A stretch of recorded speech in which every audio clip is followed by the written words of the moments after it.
we should be going on both. I'm seeing a solid stream, so thank you, Glenn, for your forgiving nature.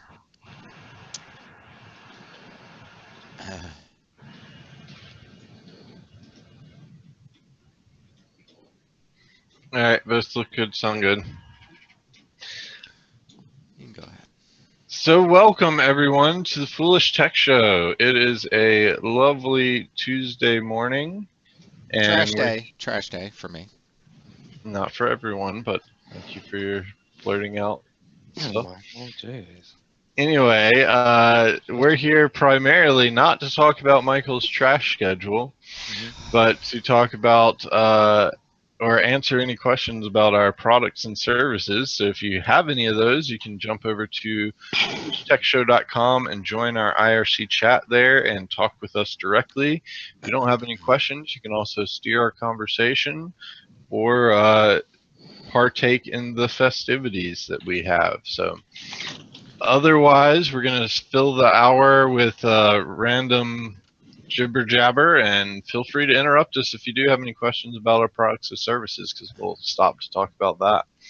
So how is everybody this morning? Well, jibber jabber. After I heard that word, I wanted to look up where that was from. Its etymology. Where is it from? I feel like it's from a cartoon. To be somewhat nonsense. It's not actual. Maybe. Oh, this is why. It's a Canadian children's television series called Jibber Jabber. When did that come out? I wonder. That's No, not the origin of Jibber Jabber, though. No, it's not. Let's see if I can figure it out. I'll let you guys know as soon as I have a better answer for you. Okay. But it's a weird word, don't you think? I don't think it actually comes from anything real. I think it is. My guess is that it's kid's term or something. Anyway, Glenn posted a link to a tool, which looks like it's one of our competitors, and I, just looking at it, can already tell you D72 is way nicer. It does advertise over more than 500 free technician tools. I'm wondering what it classifies as free, though. But anyway, he also posted Brightex review on it, but we're not going to spend too much time on that, because we are going to talk about the latest version of CryptoPrevent Beta that's out right now. We are coming up on the final polishing edges, I feel. I have a few things that I still want to test a little bit more thoroughly, and then I think it's coming along pretty well. Everything looks really nice. We got a bunch of progress bars if things take too long. All the protections appear to be working correctly. The white label is up and working. Glenn, since you're here, I haven't asked you if you've tested that, but there's a white label version that I've tested quite a bit. So if you can test it out, I believe you have a white label CryptoPrevent. Let me know if, yeah, that's what I thought. Let me know if you have any issues with it, questions, problems, how it's working. I added a whole bunch of new features for you, so check those out. Yeah, Glenn, you should like the white label stuff. Yeah. I think the biggest things that I added, besides the new protections like folder watch and tray icon, is now you can add your own whitelist and blacklist policies, which I don't think you're able to do with your previous white label. So not even the whitelist stuff? No. That'll be a big improvement. Well, you could do your own. I think you could do your own whitelist one. I'm not sure if that was in the white label original though.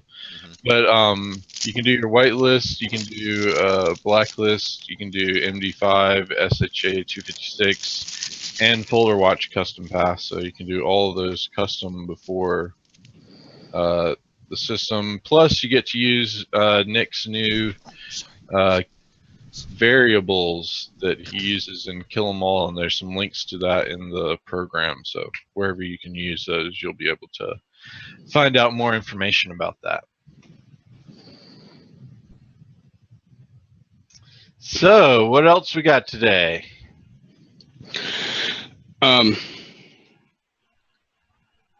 had a client that had purchased a Dell computer, and a number of years ago, but they had a hard drive failure yesterday, and it was an array, and I don't know for sure, but I think they had meant to order the computer with a mirrored array, and it was actually a striped array, and one of the drives died yesterday. And additionally, their external USB hard drive with their backup on it is dead as well. I don't know how long it's been dead. Of course. So I don't know if if it's been backed up or what. But I found an interesting resource for, I think, for at least for the USB drive. I'm pretty sure that the PC board is bad on the hard drive, and swapping that would probably correct the, fix the drive. But you need you need. Exactly. It has to be. Yeah, the board has to be identical. The BIOS has to be identical. The drive motor controller has to be identical. And I found a site. It doesn't have to. It doesn't have to, but if it needs to do it, you're going to have a problem. But I found a company that actually sells the boards, and you can actually ship them the old board. They'll physically swap out, physically change the BIOS chip from the board you send in to their board, to the working board. And this is their site. So they sort of specialize in this service then? Yeah. For that type of recovery? Yeah, it looks like all their boards cost $50 for a board. That includes the BIOS swap, I believe, if necessary. That actually seems pretty reasonable price-wise. And just this morning, I found this one also, but I haven't done any research on it. The first one, hd-parts.com, they have a lot of videos on YouTube on how to swap the boards, and a lot of information about what's needed in picking the right board. But you can also just send them a picture of the board and the hard drive, and they'll make sure you get the right thing. Really? Yeah. But this is another one. I haven't done any research on them, but oops, wrong link. No, that's it. Here's another one, but I haven't done any research on them. Just did a Google search. That's a cool service, though. Yeah, very cool. I had not heard of those yet before. So.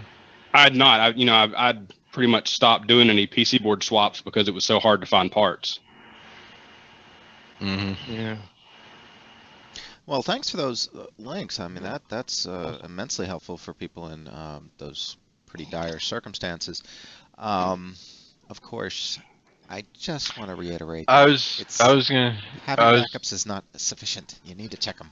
I was going to say that it's taken us 50 years to get people to start doing backups, and now that they start doing them, it's going to take another 50 years to get them to start checking them. Yeah. Yeah, pretty much. But just for a second, I want to talk about mirroring and striping. If the client had actually had a mirrored array, which is 2 drives, and the data is copied to each drive, then when one drive fails, you don't lose your data. All the data is on the other drive.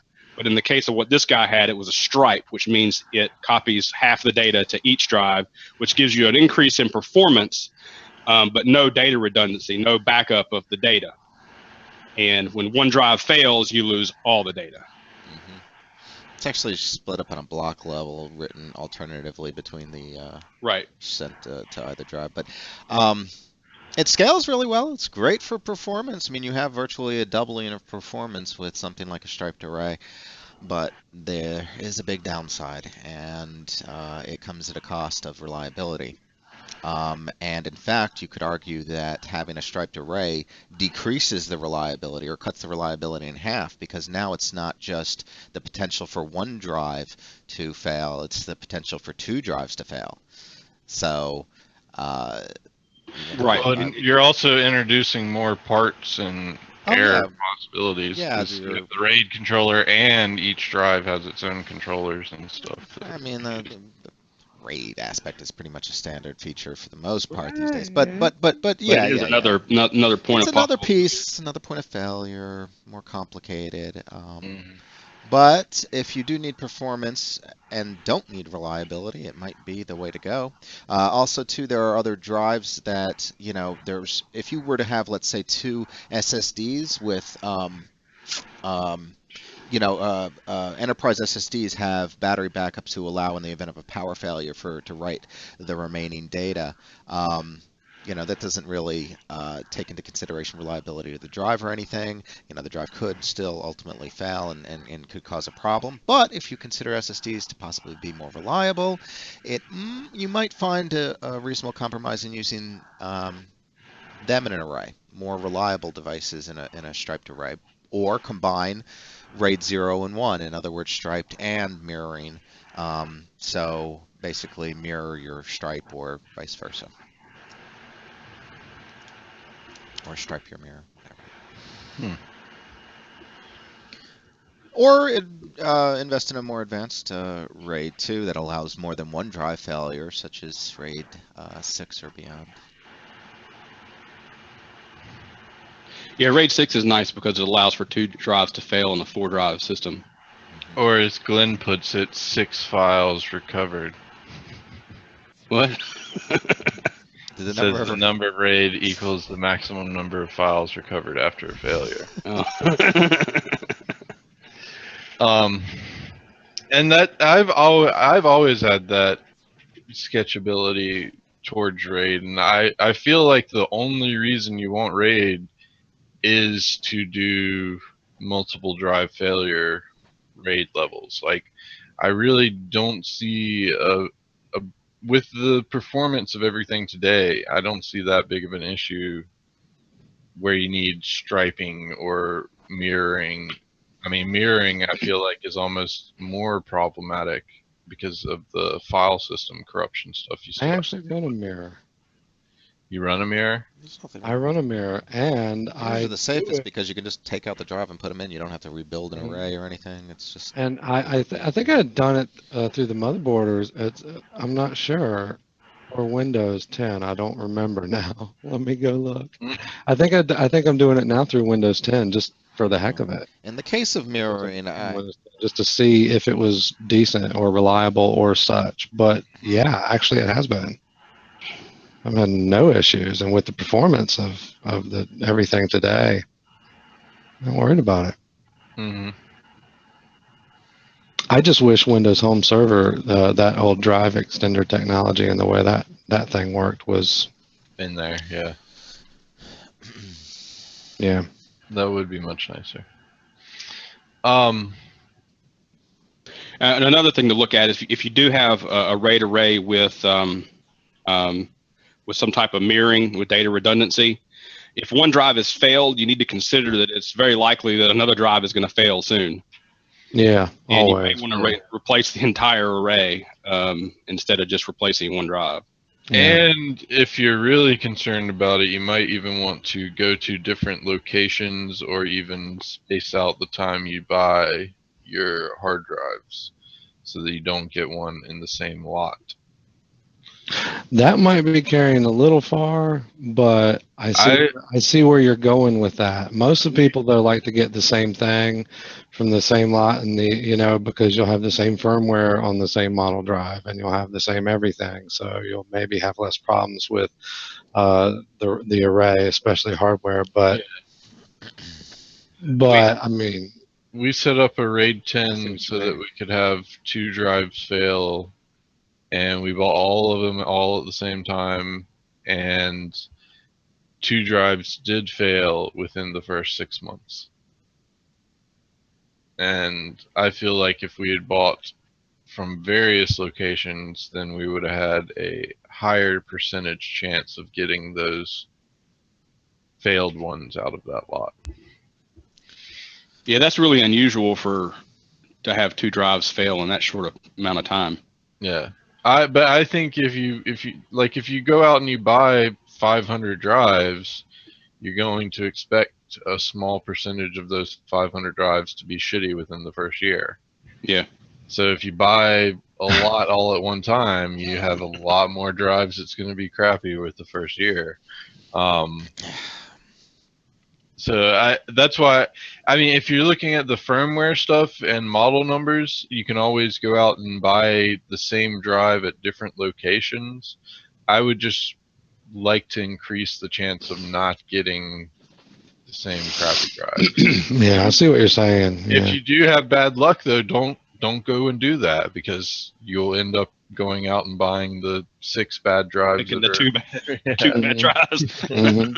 everywhere. And So- don't forget, it's not uncommon in the industry, though, for different model, I mean, for the same model of the same product to have actually not just different firmware from being released at different times or different places, but also different chips, different boards, Mhm. for the same model. I mean, That's true. how much that happens with hard drives, but I remember it did happen a fair amount, and I know it happens with a lot of other stuff, too. Yeah. Hey, let me just interrupt real quick. Shuri, I just wanted to shout out. You had mentioned those the Hope Conference streams. I honestly I had not gotten a chance to check those out.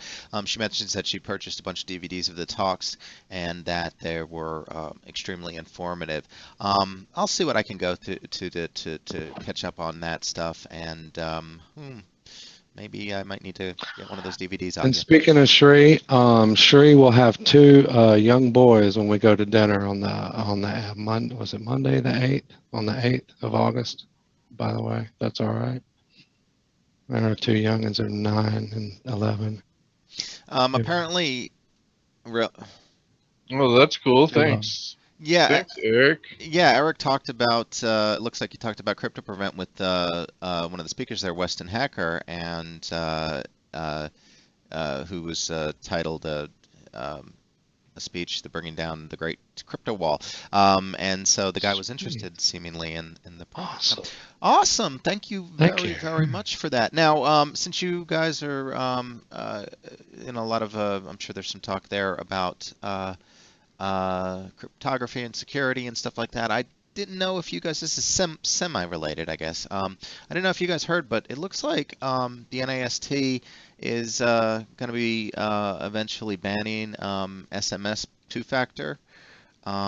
So this is the proposed standard, or the latest draft of their digital authentication guideline, I guess, and it seems to pretty clearly indicate that that they don't consider that to be SMS based, at least to be safe. Now there are other alternatives. They also outline some guidelines dealing with biometrics, and they require another factor in the case of biometrics. But I thought it was an interesting read. Sort of makes you understand that it's just not one, like biometrics isn't the answer, and two-factor by itself, or the type of two-factor, is important, not just two-factor. So that was interesting. Another unrelated news, but I just saw this, but Vine source code was available for a little while. That's interesting. I don't know much about Vine, but that's that short video service, right? Or video clip? Or... So much so that he was able to set up his own clone of the whole service. He was able to clone it? That was available for that long? Yeah. Wow. That's kind of bad. And I There's imagine... source, passwords, two-factor, API keys, all kinds of stuff in there. Oh, I mean, is that enough to ruin them, or... I mean, that's not good. Twitter bought them, so it's Twitter's issue. They paid $10K for the bounty. So Twitter. So Twitter's about 10 years old, and they put out a survey, and 90% of people didn't know what Twitter was, or didn't know what... I mean, they had heard of it. They had heard of the name, and a lot of people, though, completely had false ideas about it. Like if you had a Twitter account, you were forced to tweet every day or something like that. That would be awesome. Basically, people have no idea about Twitter, and Twitter understands, and that's probably the reason they put out this. They knew there was a problem. You going out today, homie? Nah, man. I'm ducking the tweet police. I signed up for that account. Worst mistake of my entire life. I don't have 140 characters a day, man. I just can't do it. It doesn't help that Twitter has I also changed their marketing. At one point, they were marketing themselves as a social media outlet, and now I think they're marketing some more themselves as a news outlet or sort of like a trend outlet. But they're not very. I think they're a little unclear on the matter You themselves said at times. you said twatter. Oh, wait, no, I did. Morning, Rover. Um, So I just think, yeah, for a 10-year-old company to have brand recognition issues and use case issues, they need to fix that. And we've talked about this before, right? I mean, I wasn't completely understanding the implications of Twitter, and I'm just looking at it as why when we have SMS do we need something like a so short I look form at of it as a communication like that. digitally accessible public sphere. Well, Like, and that I think was the more enlightened view as far as the dissidents in the areas of the world where they might try but to shut no, down the like internet and we do it all the time, driving down the highways so much. We see a whole bunch of cop cars going somewhere or at a mile marker. You search online, and 9 times out of 10, the first response you're going to find is someone talking about it on Twitter well, I versus don't use Twitter, anywhere so I, else. I couldn't speak to You that, but don't that's even have interesting. to use it. It's you can search it. People make all this stuff public, so you can find out. It's like being able to put your hand on a heartbeat, a pulse of a nation or the world, basically. Like whatever I people don't are want to talking touch about. all those unwashed masses out there. It's just like searching a web anyway, but you get like a live feed of what's going on in the world. I guess, but there's Like the you issue don't with have to sign source up for an account. reliability and You other don't have to issues. sign up for an account to search Twitter. Well, that's Majority of nice to people, I know. think, make their stuff public, so you can just search it. And then That's the weird. only reason you have to sign up is if you want to follow people that make their accounts private. Um, okay. Well, yeah. Okay. Anyway, they need to get the message out and talk about things like what you're talking about. Specific use cases that are maybe compelling for. They Uh, obviously don't need to do jack because they've been doing pretty good for the past 10 years. Not making, like, how does Twitter make money? I have no idea. But they've been in business for 10 years. They're doing something right. They don't honestly got to tell nobody nothing. So, and specifically, I thought about you, Brantley, when I saw this one. Let's see. Hey, Rover, welcome. It looks like a judge in Miami decided that Bitcoin is not money in a laundering case, and Did you see what his punishment was? He got off, but he didn't get off scot-free. what was his punishment? I didn't. The cause in his case is that he has to um, teach local police what Bitcoin is. But that's I actually So I like. think I'd rather go to I jail. he's gonna have to give some seminars to a whole bunch of cops and well, then I answer I questions. respect that, and I think that the But judge was a little bit more enlightened in this case. Although I mean, it's it I don't know. It was a kind of a gray line that he walked, I suppose, because um, obviously I think the guy's intent was criminal. Or at least it seemed like that based upon what I had read.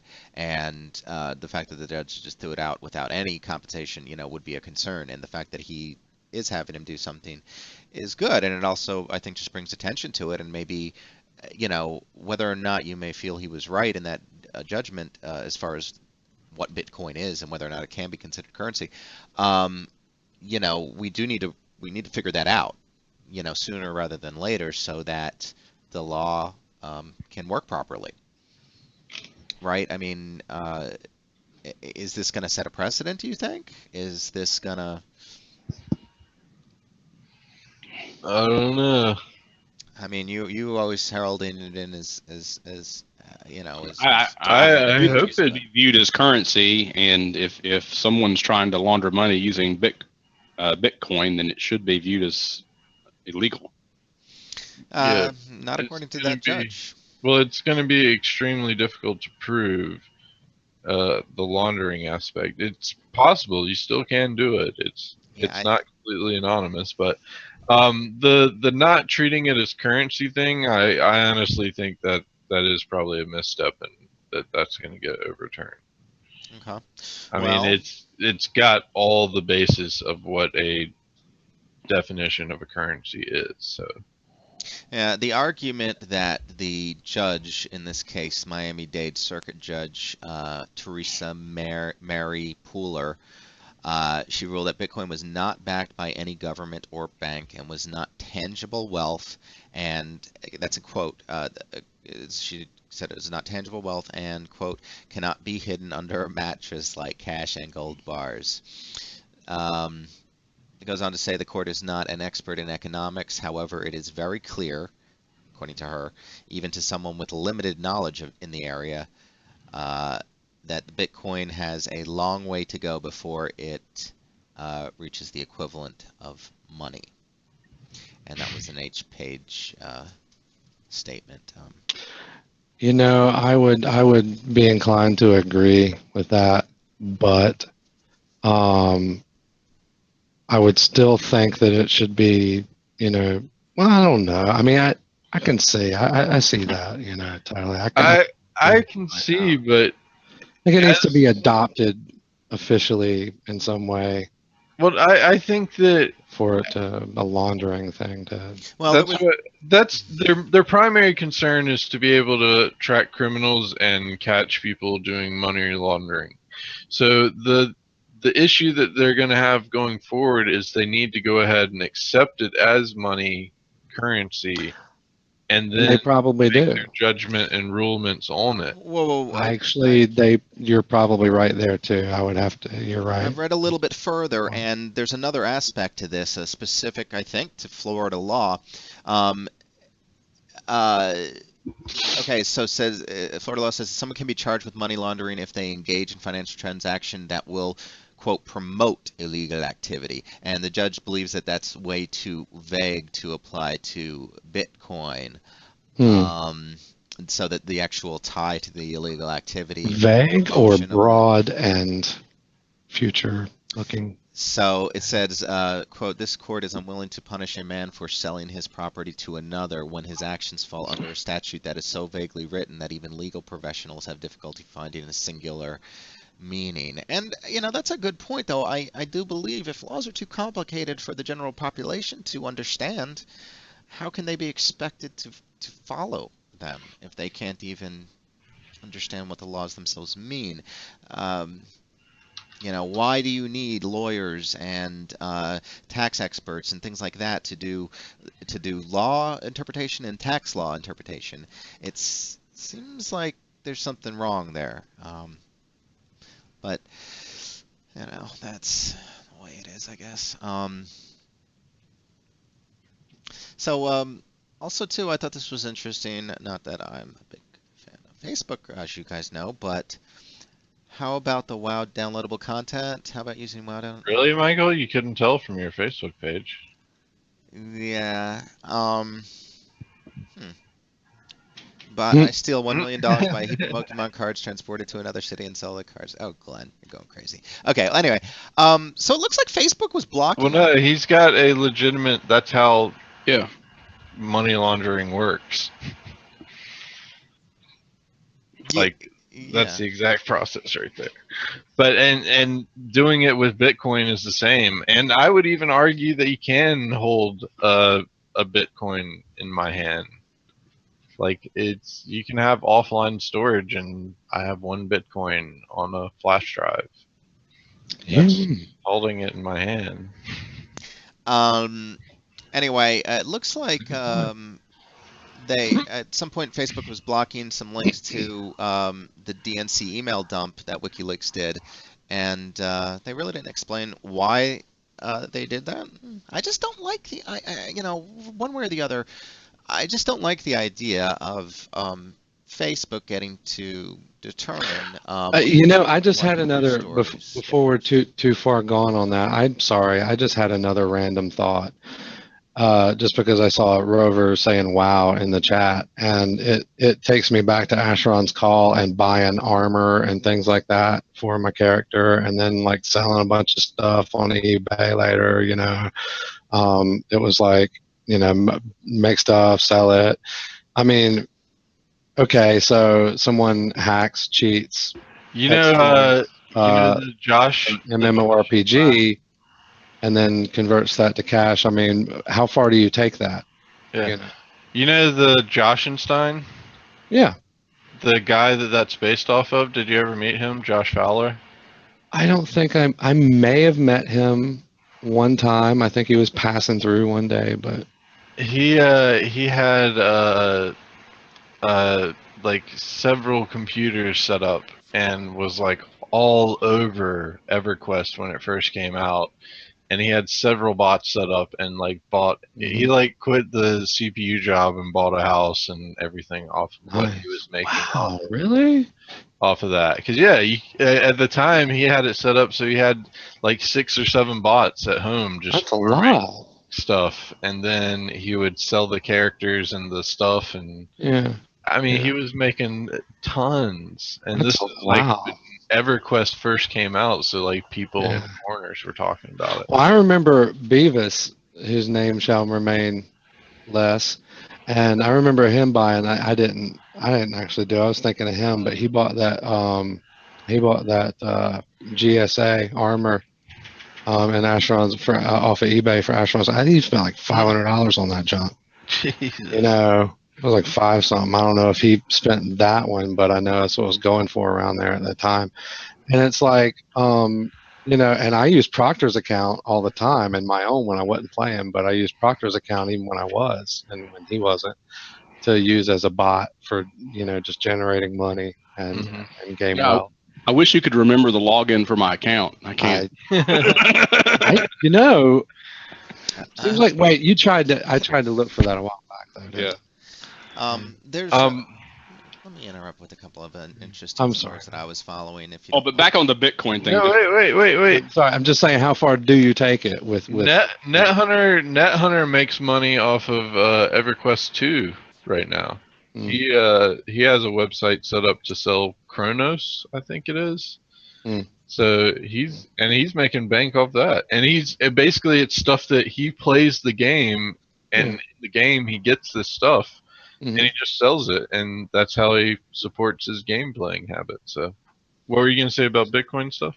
Oh, Bitcoin is a mechanism that could be used for laundering money, and if our current laws aren't adequate to enforce money laundering with the use of Bitcoin, we need to modify our laws to take into account new technology. And I mean, our laws have historically been behind the technology, and they need to catch up. Yeah. My only fear, and I feel like that's why maybe we won't have laws until it gets to the point where I think Nick is expecting it to be before he accepts it, where it's like you can walk into a store and choose to pay cash, card, or Bitcoin.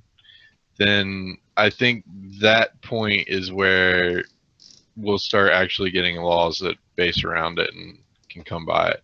Up until then, we just have to worry about people just outright banning it, and like just being like, no, we don't know what it is, we don't care.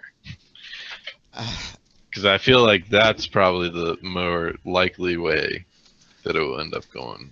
So, let's hope the laws keep up. Tor. Well, I think one of the reasons that our laws haven't kept up is their politicians in office don't even understand the technology and can't legislate the appropriate laws in the first place. Oh, of course, it is and the people that are supposed to be advising them in tech are like none of us that actually do really good at it. Well, yeah, there's that too. Or maybe they are. I don't know. I don't keep up with politic advisors. So. political. Well, even the techs probably have to go through a certain amount of red tape just to. Yeah. I mean, they probably can't just explain something to someone and expect that to. I don't know. Yes. Either you have to deal with red tape or you don't exist in the government. So,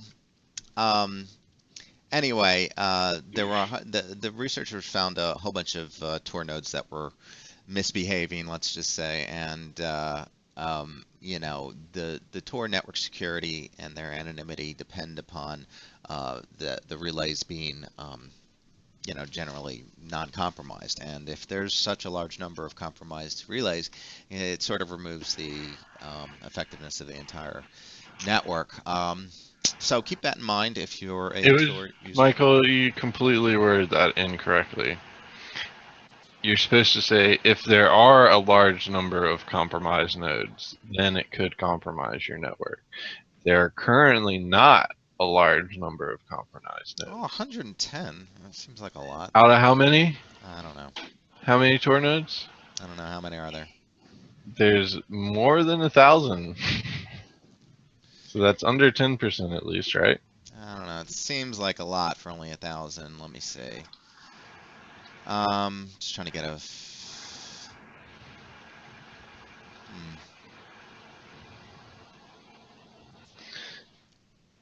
They're saying it could be what 20%. Number of routers in cache 7,000, just under 7,000. All right. Well, that is kind of a small percentage, but if it were to grow, that's going to be an issue. Anyway, let me see. Yeah, apparently everybody just realized that Nintendo doesn't own Pokemon Go completely, and their price has plummeted as a result. They lost $6.4 billion. I was really confused by all that, but when people realized that. Yeah. Well, no, when they didn't realize, you know. Well, they do have a 32% stake in the sure, Pokemon company, but it's only 32%, and all of their current sales figures and everything else already reflect that. So really, if you're thinking that their performance is going to increase as a result of this, Nintendo's that is, you're probably wrong. Although if your investments were in Niantic or the Pokemon, no, but I think might be that better. Nintendo is probably looking at talking to Niantic now. They just had an anomaly in Tokyo.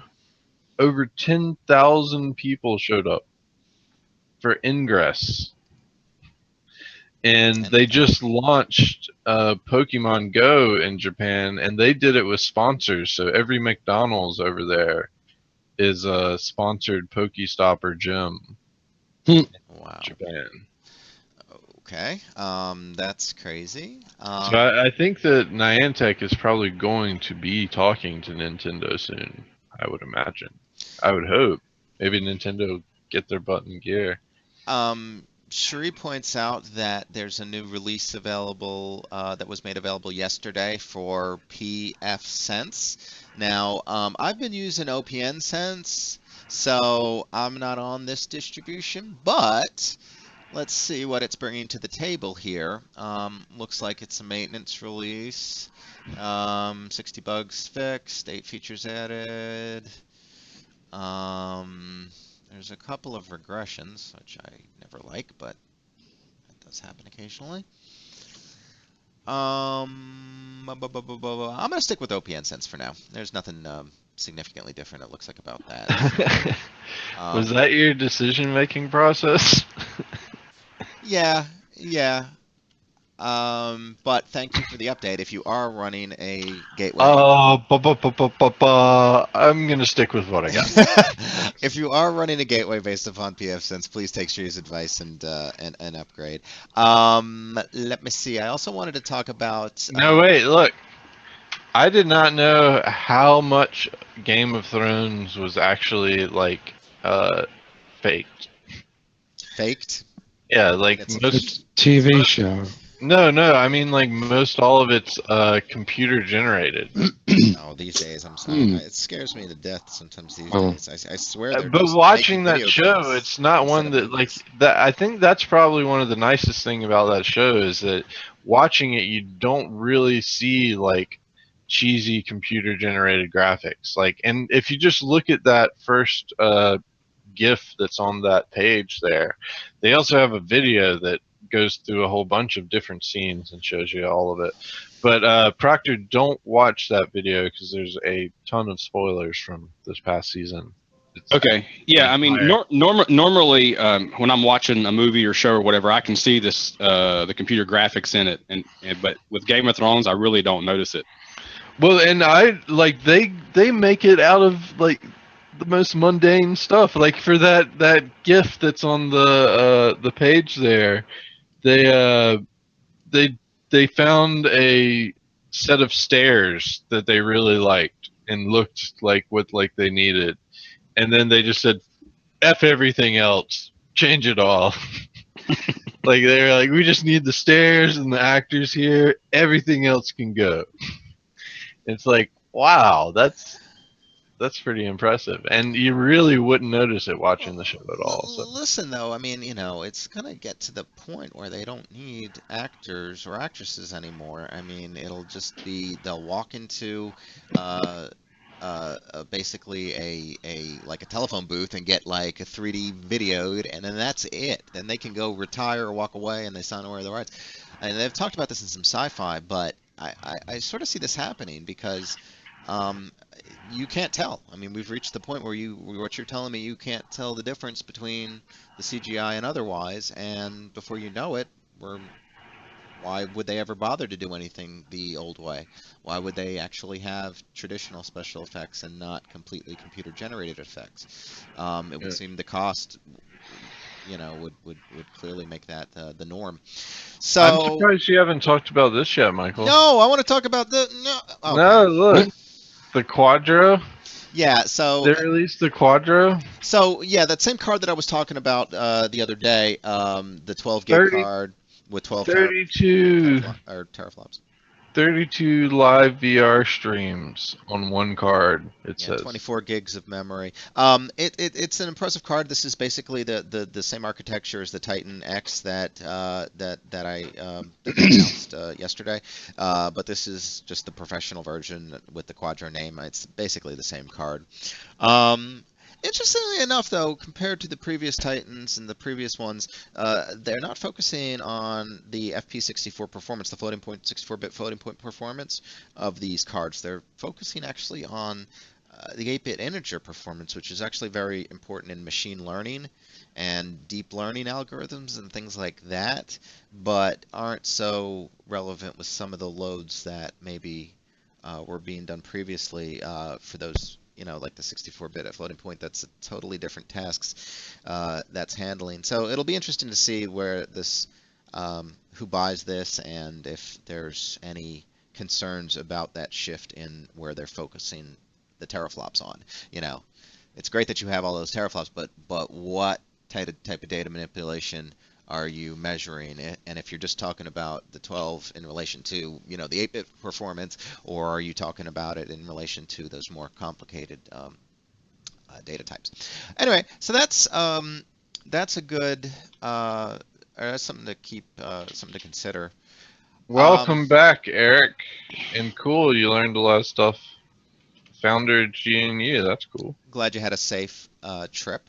And that other link I posted, that was a case of the second instance where the government, the police basically, or the FBI, forced a suspect to unlock their phone with fingerprint. Is that the one where the guy was dead? Was this guy dead? I didn't. Oh, that's a major point of that story. No, I didn't. This was the second case. Maybe the first. They recently. When the person's dead, they don't have any rights anymore. When you're dead, you sort of lose your rights. Really? So. No, I believe that your rights would still continue. Yeah. You need to follow due process. And if the police made him put his finger on the phone to unlock it, that would seem to violate your Fifth Amendment. Fifth Amendment right, yeah. Well, it would appear that most constitutional experts do believe that they can't compel you to reveal a password or passcode. However, there's a big difference with fingerprints. The law seems to, in the case of fingerprints, they've been traditionally viewed as real or physical evidence, meaning that police are entitled to take them without permission. In other As far words, as yeah, as far as was I understood, forced to get fingerprinted in kindergarten by police officers. Not having committed any sort of crime, but just that the fact that I wasn't was where a you student in could New have York said City. you didn't want to. Actually, no. Actually, You yeah, couldn't. that happened to me too here in North Carolina. That was like I remember them doing that. Don't you, Proctor? Yeah, yeah. I know they I did don't that. recall I having remember that a too. choice. And in fact, I don't recall it being presented to us like an issue either. I thought it was presented. I seem to remember it being First of all, presented a child like, can't consent "Hey, to see, anything. do you see how we do this? Let's show you. Hey, everybody, come up A and do it." child can't That's consent my to giving their point. fingerprint. That's why I'm saying you could have. There's no way you're going back and doing it now, but I mean, But and I thought it was did like You was can't one of say either. the They few if can't even be like in a position to ask a Michael, child. no, you can't tell me what they're going to suspend me from school for not getting my fingerprints at the police station. Look, the whole they Even can't. if they You do, can't ask a child. You can't ask a minor a question like that. You can't ask them to give up something or not. And they're unless the not parents asking there, you. they I'd should have like legal to hear freedom to what ask Nick is them. going to say. No, Michael, they present it to you like, hey, do you want to do this? It's fun. Why don't they take the And kid? you volunteer for it. Yeah, yeah. As a child, that's effectively lying. Oh, here's a cookie. Come over here. Come over No. here. that really shouldn't be admissible in anything for any reason. But they really should have to remove that. There should be a link. I mean, in fact, as a parent, I would argue that they are abusing my child. I agree with Michael actually on this one. Yeah, they should have to have parental approval before doing it, but Exactly. And they don't, and the parents aren't even there when it happens. it's just presented as like, oh, let's do this cool thing. Let's get your fingerprint. Oh yeah, let's Yeah. do finger painting today. Let's do finger painting today, kids. They don't do it as finger painting. They tell you what they're doing. Oh yeah, you have to do this. There's a police officer here, and he's really scary looking. Go do it. Again, that's might as well be coercion. It might as well be. They don't have a gun to your head. This is a child you're talking about. You don't need to have a gun to I to know, have and you complete could control parent over your the kid child. so that your kid knew to say no. You In don't kindergarten? my fingerprint. Yeah. My mom was not thinking about that. A B. Yeah, you could teach This is your kids not to fingerprint. get fingerprinted in kindergarten, but I don't. This little piggy did not go to the about in police kindergarten. Like you can work it in. You can say this little piggy did not go to the police office and stick his finger in ink. Yeah, I want a lawyer present. Yeah, that's okay. Okay, go call a lawyer. We'll take the fingerprint right now while you're doing that. Unless you could snap your finger and make a lawyer appear, that's not gonna be an effective means of blocking anything. But as I understand it too, that fingerprints are basically evidence, and not only that, they can, if they have your fingerprints on file, they can even take those and 3D print out fingerprints and use those, and that's just like them finding a key or something like that and using it, or finding a piece of paper that had the combination on it. That's how they look at that. So they do look at fingerprints like that. Is So is a warrant required to attain that evidence, or is it that can they get it just with probable cause? I believe probable cause can get your fingerprints, but because probable cause means that they have to arrest you. They have to detain you to get your fingerprints. They can ask you for it beforehand, and you can give it up, but I don't think you have to give it up until they detain you.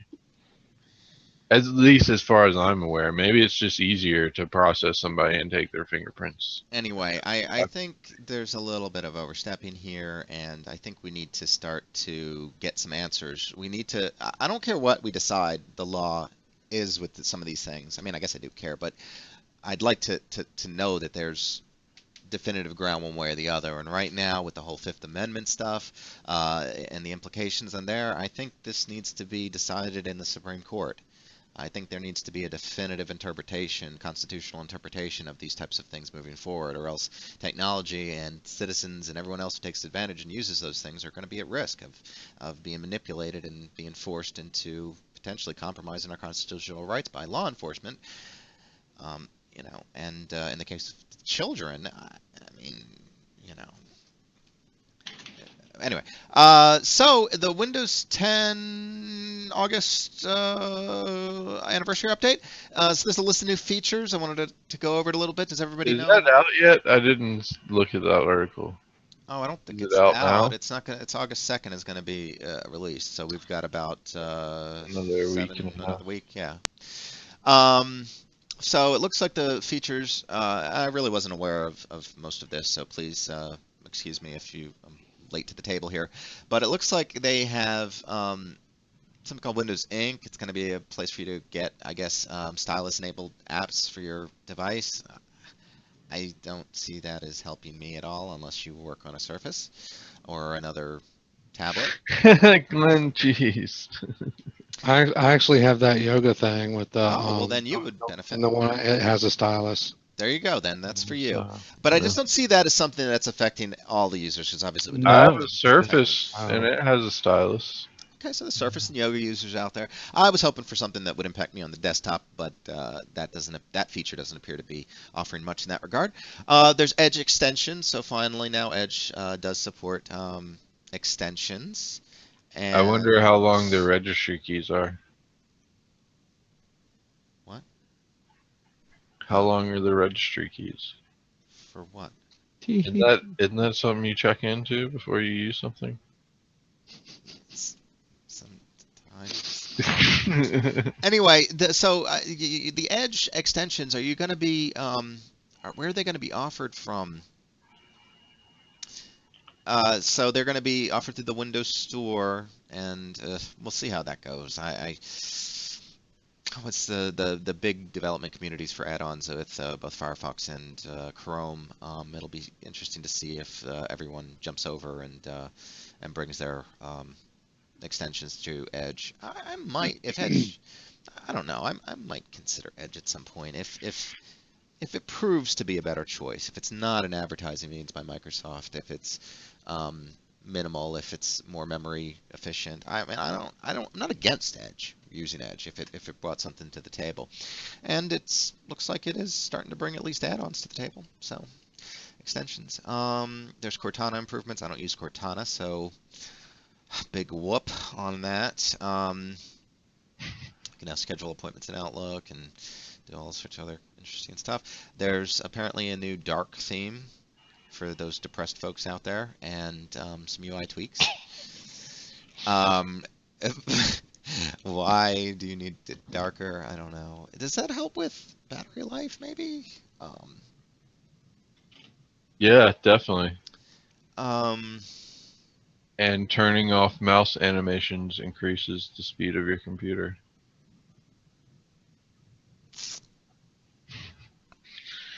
Okay. All right, Michael, it's depressing listening to you read off Windows 10 features. Yeah, that was not. I wanted more. This is an intro. I'm just excited about the updates to the virtual desktop. That's all I want. Sticky Windows. That's going to be awesome. So I was just randomly link surfing, which I haven't done in quite some time, actually. But I found this interesting bit of information. Have any of y'all ever heard of the Bingham Canyon Mine landslide? Oh.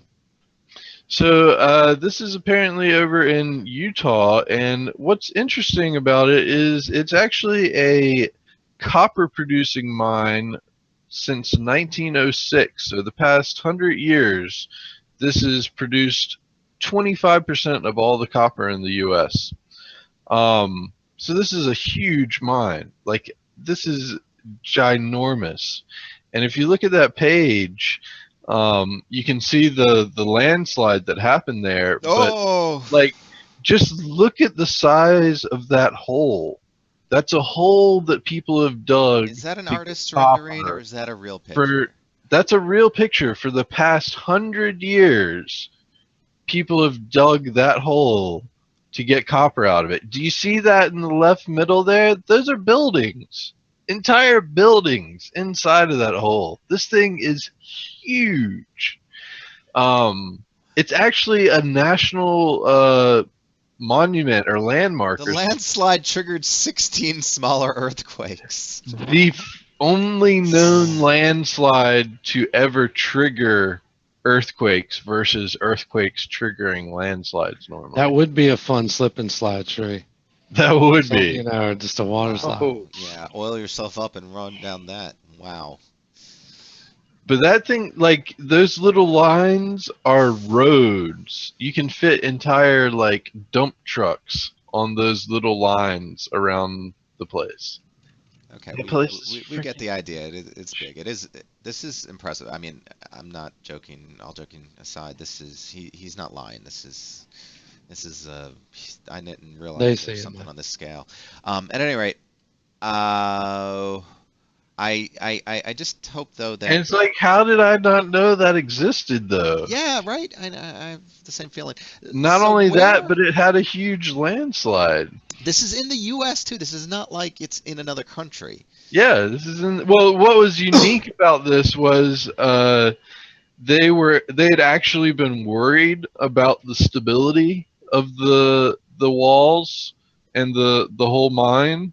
So they had set up sensors and also worked with local universities to do seismographic measuring and stuff like that.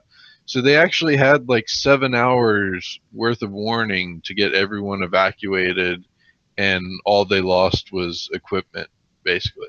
No lives were That's- lost so in they- this. Basically high tech. They put a whole bunch of sensors. Yeah. They had a huge early warnings. I mean, 7 hours worth of knowing that's coming. Yeah, that's great. That's awesome. Pretty good stuff. Like, so. was the largest non-volcanic landslide in modern history of North America. Yeah. It measured. And The it's landslide the, itself measured The 2.5 largest meters. man-made excavation in the world. Yeah.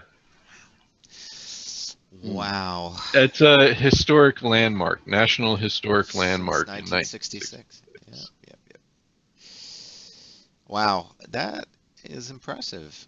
Not tech related terribly, except for the sensors, but I'm glad you shared that. Dude, that's all. How do you think we dug a hole that big? You don't think there's tech behind that? I mean, trucks. I'm not modern tech. I mean, Are you kidding me? Look at the What walls. about the sensors that detected the seismic activity? I did the sensors. Now I'll give that. The sensors are the design to get all of that copper out of that place. Like, I don't see a deposit copper here, like Dropbox or anything. I think we don't think about where our stuff comes from. We like to have lots of stuff, but we don't think about what went behind. Yeah, you need a lot of tech to do that. I think my mic died for a second. Yeah, it is. It's Um, going down. I mean, I think it's somewhat awful that we had to disfigure Mother Earth so much to get the copper that we needed. I don't know. It's cool that we dug a big Disfigure ass hole. Mother I mean, it is kind of cool that we dug a hole that big. I guess it's a testament to our determination. And Well, and this landslide it is an that we're ugly pointing looking out hole. here. They still have a long way to go before they hit China, though. Well, this landslide that we're pointing out here kind of is a testament to how bad we are at it. So.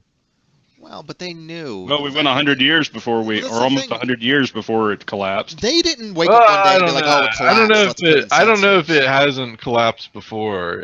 Oh yeah, that's true. It may have happened 100 times. Look, but This is just one of the largest ones ever this done. was the foresight, though. They knew there were problems, and yeah, there may have been some smaller collapses previously, but they did kind of anticipate some of these things happening, and I appreciate when an industry is anticipates and proactively plans for something versus reactive. It's not like these guys, this happened and they lost, 1,000 lives, and then they were like, okay, we're putting in all these, we're spending, $100 million on sensors, or $100 billion on sensors, whatever the case may be.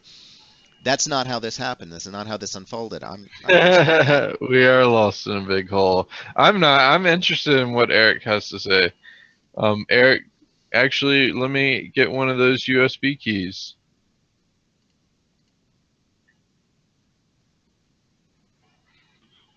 So Eric says that one of the things he learned is that he can use a USB key to act as a honeypot for ransomware and force it to encrypt that instead of the physical machine. I'd like to see how that plays out. Yeah, so you have a USB on the system. What? Droppers that are okay. So it looks like some new ransomware and malware droppers are yeah. Okay, so this has been a common thing. This is like yeah, they're exploiting antivirus engines specifically. Well, I mean the antivirus watchdog stuff knocking out has been done for years. I mean, to the point where they'll even clean up other viruses and malware Yeah. on a system and before they install, so that they can make sure that their malware runs. So that's not new tricks, but the USB trick would be interesting to understand. And you know they target specific antivirus packages. You know they usually the big three: McAfee, Norton, and what's the Trend probably.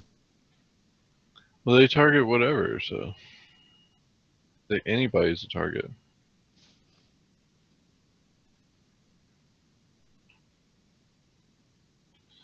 Yeah, and they've long been since trying to make sure if you're running it in a virtual environment.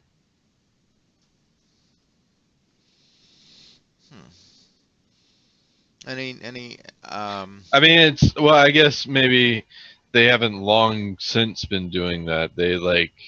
It's been possible for a long time, so a lot of people can do it now.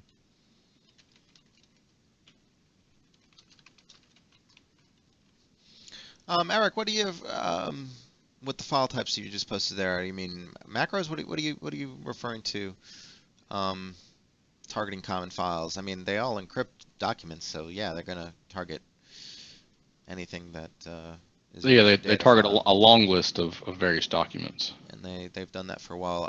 Were you saying something new about that? Let's get back to the USB thing. Okay. I want to know how that thing works. Yeah, the USB honeypot. Yeah, I'm very curious about that. And how would it protect my machine? I mean, understand if. Well, no, I don't understand. I want the details. Yeah, I want to know if I can even get one of these USB keys. Okay, so Eric says with many droppers, they look for the smaller files to encrypt first. That would make sense because the encryption does take time, or there's, you know, in a very large file, you know, somebody opened up a 6 gig movie and tried to encrypt that. I mean, that wouldn't be the best use of the infection's time. It would be better off probably to do the documents folder than to hit that one movie file. Well, what if you DOM ID? Well, I guess you'd have to redirect documents. But anyway, the point would be is like virtual partition. What are the options for doing that now? Used to use Subst and DOS, and I remember it worked for a while up to XP too. SUBST.exe. I bet there's another way to get that. Basically, mapping a drive letter to a folder, you know, etc. That would be an option for no USB key. Look into that. See, I wonder what the way of doing that is right now. Seems like I used something else at some point, and then it escapes me right now. Hold on, I'll find it for you. But it's just mapping a drive letter to a folder, like mapping a network drive, but you can't map a network drive to a local, you know, folders. Now, the correct setup is the question there.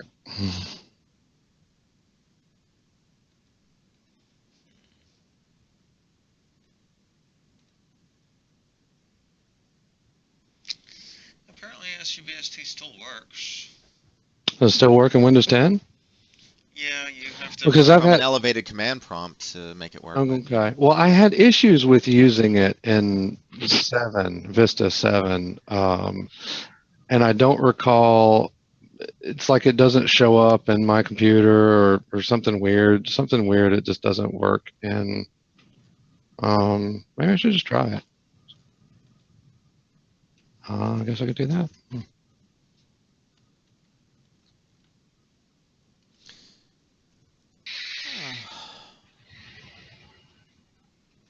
Darn if they didn't leave the. It's still there, huh? there's a lot of programs that will, have a graphical GUI on top of the SUBST. Apparently, I've seen some things that do stuff like that, but apparently. Well, and the I was going to actual do like a little mechanism is utility still like there. that back in the day. I had some ideas to use that for D7, but it was one of those. It was like something wasn't working 100%. I don't remember why. I would say. That's interesting stuff, Eric. That's and that's what I was looking at. Actually, I was looking at this Stack Overflow that was talking about it too. Actually. Okay, so it doesn't appear to be accessible through Windows Explorer, SUBST, and probably any application that uses Shell API would fail. That is probably the big one. I wonder if it's even there after you close Command Console. That link I just posted, they actually talk about setting up a network share that same way as that USB drive. It does persist across Command Consoles. I mean, if you close it out and then open a new one. The Windows 10 Command Console? Yeah. It's really nice. That's one of the nicest things they did. Well, I mean, I don't think it probably doesn't matter, but which one? Okay, mapping under admin, it doesn't work as a user. Let's see, there's all kind of little quirks to that, but there was something else that has got to work. It looks like you can just do it with the registry. You don't even need the substitute command. And let me post this. Okay, awesome. So that.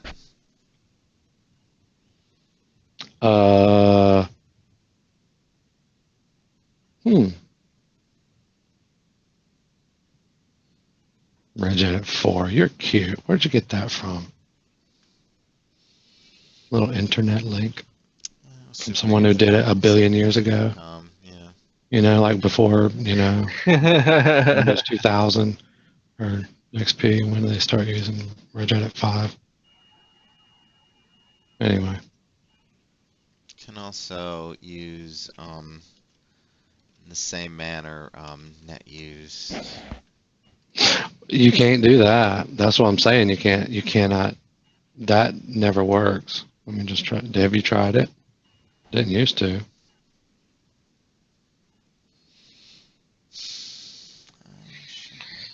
Interesting. Eric, I'm wondering if you can use the kind of the same stuff like VeriCrypt does or TrueCrypt does, where it mounts drives. I wonder if you could do that without having to have the USB. That would be interesting. That's exactly what I'm talking about. What? Brantley, that's what I've been talking about the whole time. Mounting a drive? Yes, a virtual drive instead of using a USB drive for that same thing. That's what we're talking about, apparently. Cool.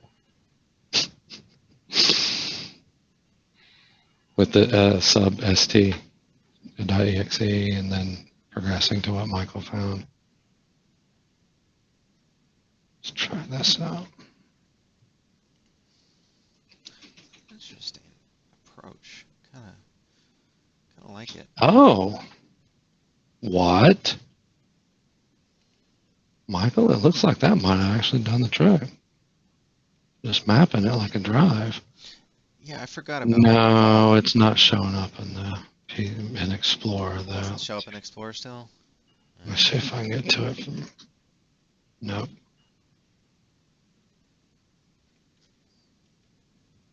Well, let's see if I can find it. And that even may be like you did it under an admin account. It's not going to show up under the user context, even if you're on an admin account login. That may be one of those issues. Actually, UIC if you know. Yeah, UIC related. I got you. Yeah, that might be a little bit more complicated. What? I mean, I still see a whole bunch of people still referencing substitute, but.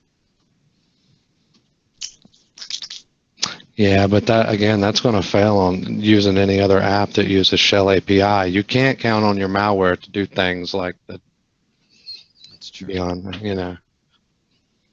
It's true. They're going to do the easy thing, and that's the easy thing.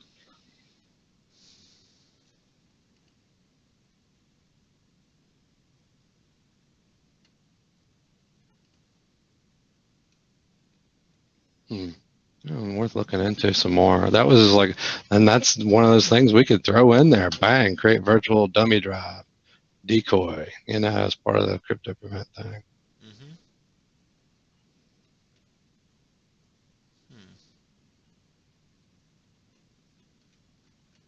All right, Glenn. Later. See you, man. Oh, he's leaving us. Hey, Glenn. Yeah, thanks for joining us as usual. See you Friday.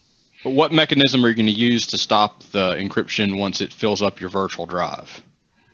Or what mechanism are you using? That's what I need to talk to Eric Well, about. if everything on the virtual drive machine is disposable, you could, and is never going to really be used by anything else. Something like CryptoPrevent's file monitor could actually just monitor it for any activity.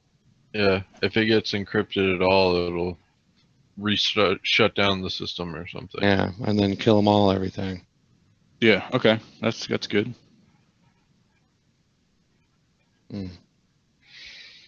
That is a good possibility as well. All right, well, let's wrap up the show and get to work on that. Yeah. So thanks everyone for joining us. We'll be back tomorrow at 2 p.m. for our Wednesday show. We are here primarily to provide support and answer any questions about our software and services, but we want to thank everyone for joining us and participating. It's always a pleasure having everyone here, and we will see you guys tomorrow. And yep, we talked to Cherie about that, Eric. Thanks. Yeah, thanks so much, Eric and Cherie. Guys, appreciate the conversation today as usual. Definitely. And just further on what Glenn was saying, it's already too late now, but just slow. I would actually intentionally want it to be slow. If it was going through encrypting everything and then can go outside of the USB drive, I would intentionally want a mechanical drive. I would intentionally want a mechanical drive that was failing, to be the decoy. So the malware, while trying to encrypt it, would be like, I'm not getting a response from the drive, and just be waiting, indefinitely and stuff like that. Yeah, and you want to have time to react to it. Hey, one last thing too before we sign out. I did post the visual substitute link there. It is a download. I don't know what value, if that has anything for you or not. But there's that, and I'll go ahead and take us out. Thanks, internets. Appreciate it. See you might just be a wrapper for at the 2 p.m. It may be. Yeah, I'm not sure. Signing out of Twitch and YouTube.